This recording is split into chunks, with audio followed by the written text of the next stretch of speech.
Hi. I'm focusing on the eye here.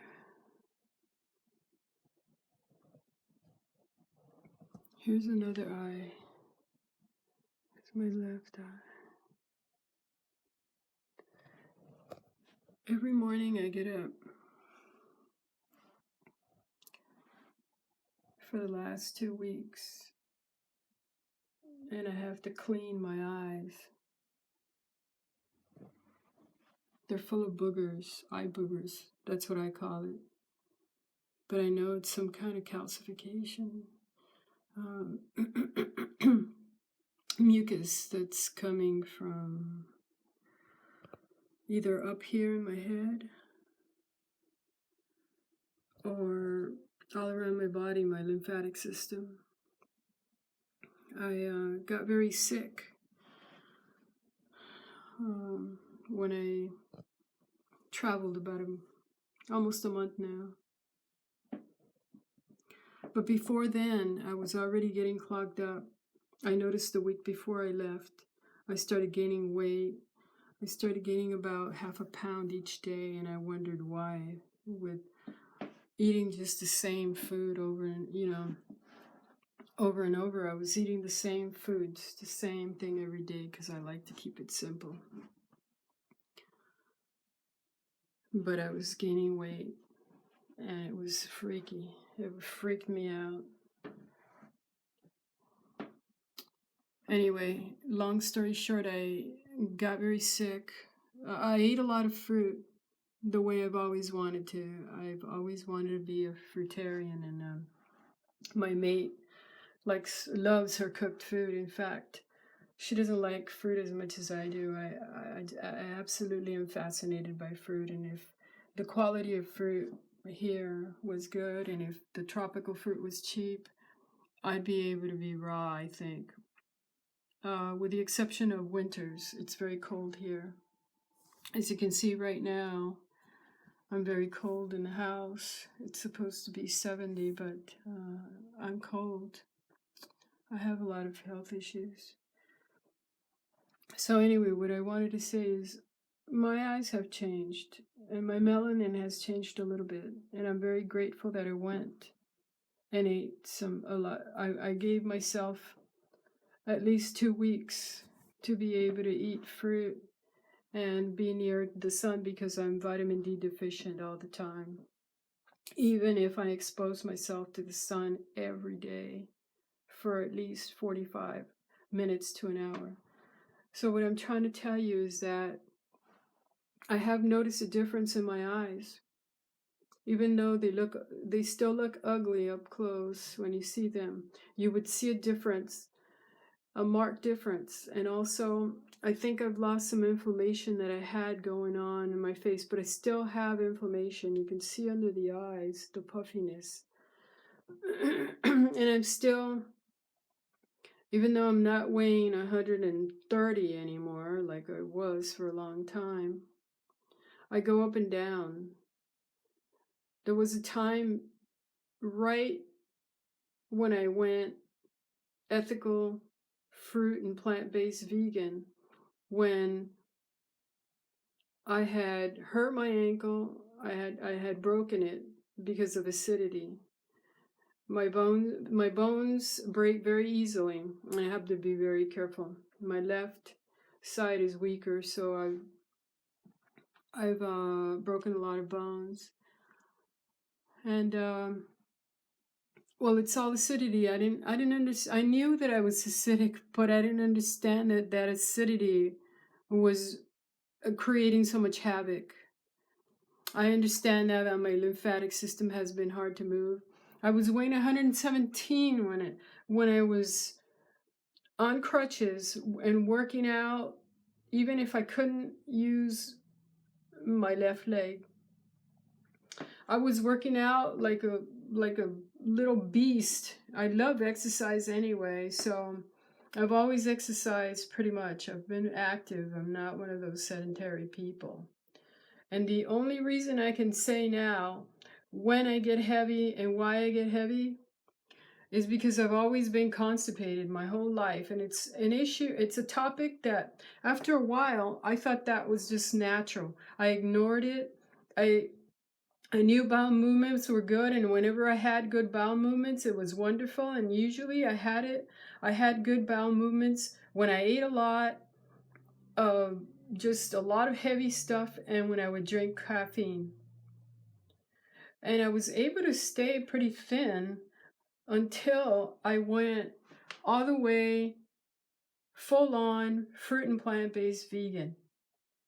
I stayed thin because I was under eating as a fruit and plant-based vegan, and I weighed 117 when I went to the fruit festival, the Woodstock Fruit Festival. I was still a little heavy then because I can weigh about 110, I can weigh 105, that's ideal. But I was only able to do that when I was on the paleo diet, which I thought was good because when I was trying to be a fitness instructor, they taught me to do that. And so I really fucked myself. I don't want to make this video very long, but at least I wanted to give you some kind of background on what's been going on with me. My whole life has been trying to heal, and I've been led to the wrong path, just like many others of you who are paleo. I thought the zone diet was the best diet for a little while when I saw a lot of muscle and I saw that I had a six-pack, and I was on top of the world because I had finally been able to weigh a measly little 105. But what I was doing is I was in ketosis, and my body became so acidic then. I had no idea, but I was always depressed, and even though I was thin, I was miserable inside, and I wanted to kill myself, and I wanted to die, and nothing mattered. The only thing that made me happy was looking in the mirror and seeing that I was thin again, and that my body looked very firm and the normal way that I thought I should look. Anyway, I want to say namaste, but I can't because I'm holding the selfie stick. I want to say namaste, so I do this. Namaste, love, to you, and good blessings.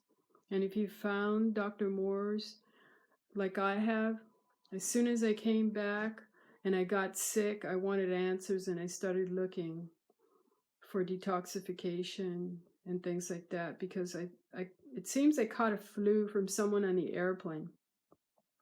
But I can't be sure of that. I was already starting to feel like my certain foods made my tongue furry. I suffer from esophageal reflux, so I had so much heartburn and this tightness in my throat constantly, and nothing I ate, even fruit, was causing even more heartburn. It was so horrifying. Every time I travel, I suffer from these things. My legs, from my like knees to my feet, get so swollen. It isn't funny. Sometimes even certain parts, if my underwear suddenly get tight because because my body's freaking out and it's deciding to retain water, and it has been doing that when I fly. And I'm starting to feel like when I fly from now on, I'm not gonna eat.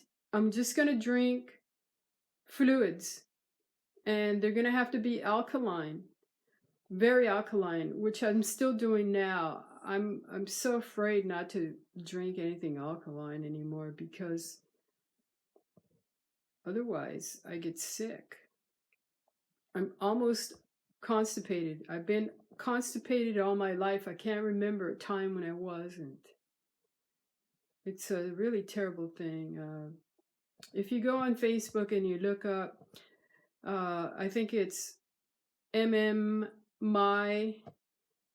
MMI, Marina Maris's My Vegan Story, something like that. I forget what I named it. I explained a lot of things, and it's hard to keep up and continue telling my story because I'm still not healed and I still have a lot of issues. And depression has really gotten a hold of me lately too. My dad passed away early in January or mid-January, and there was a lot of stuff there because he was bipolar, so was my mother. He made my mother suffer. He made a lot of women suffer. He made me suffer. He made his babies suffer. Most of all, he made me suffer very much. And there's so much that I tell in my vegan story. If you're out there and you have children, love them. Don't treat them like they're a ball and chain and your burden, please. Anyway, I don't want to cry. I just want to send you love, and I want you to know that you can heal yourself. You really must heal yourself. We all need a lot of healing. Namaste, love and blessings to you all for the best, the very best of good health. So get on fruits. Get on the fruits, the astringent fruits, the melons, the berries, the watermelons. Okay? Namaste, love.